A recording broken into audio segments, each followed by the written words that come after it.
Hello and welcome everyone, my name is Meeples and this is Literally Graphic.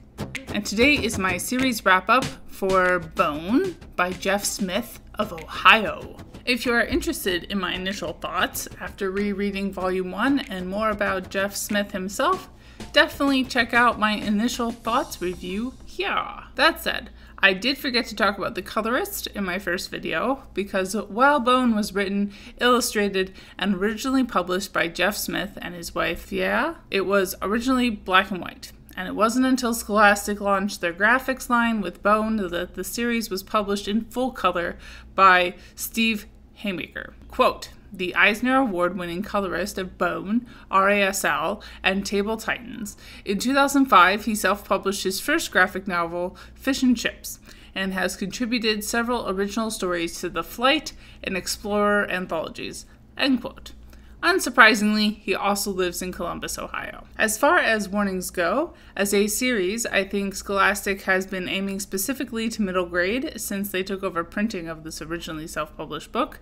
The content is fairly all ages. I originally collected most of these volumes via a thrift store haul a couple of years ago.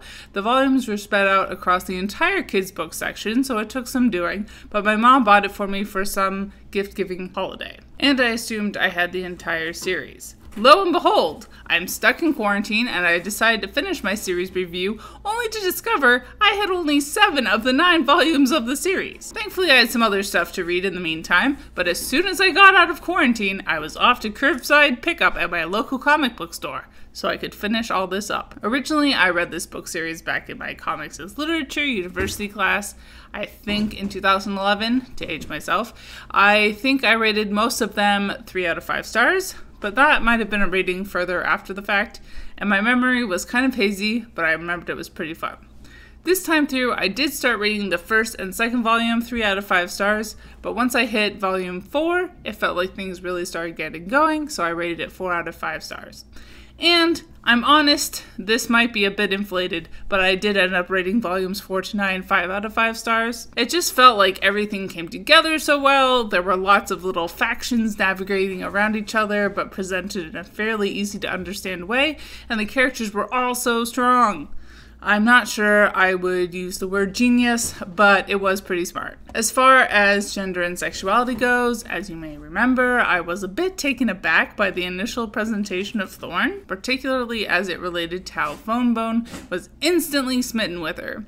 But as I dug deeper into the series, my surprise became less surprising because after the first 2 volumes, Phone's feelings for Thorn definitely take a backseat to the Fantasy Kingdom adventure lore and intrigue that takes center stage. Images of Thorn in what I perceive as awkwardly short skirts dwindled as the story continued. There was one brief scene after Thorn is beaten up and her dress shredded that felt a tad bit, will it fall off at any moment?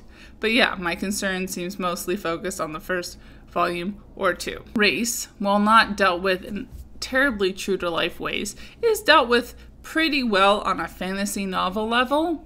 You see, the issue with fantasy novels, like Lord of the Rings for example, and race, is that instead of dealing with a diverse range of humans that we refer to as being of different races because it's our social construct, fantasy novels often make race to mean genetically significantly different groups of beings. These fantasy, quote, races also tend to behave in stereotypical ways. In Dungeons & Dragons, there is a way for elves to behave, a way for gnomes to behave, and a way for dwarves to behave. Obviously, players in D&D can do whatever they want with the characters, but there is a clear stereotype that often comes with moral judgments from the POV of the publisher. Thankfully, over the summer, Wizards of the Coast announced that they would adjust the way that, quote, evil races were portrayed in Dungeons & Dragons games and related media, such as orcs and drow. That aside, as I mentioned earlier, I do see the portrayal of race in Bone to be pretty good, all things considered. Well, quote, race is a much more real thing in Bone, like in fantasy in general. There is a pretty wide variety of good and bad characters of each, quote, race. So not all rat creatures are bad, and not all bones are good. There's some romantic interest between, quote, races. That said, all the humans are white, so that's a very huge issue that is also sadly pretty pervasive through fantasy novels as a whole as well.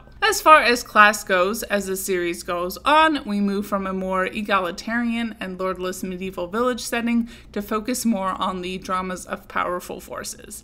That said, the hardcore capitalist and almost any transactions of money is seen as more than a little devious. As far as ability versus disability, this is another weak point of the series, with all characters, no matter how beat up they become, acting pretty able-bodied and soldiering on. The only other option is to die or join forces with the undead.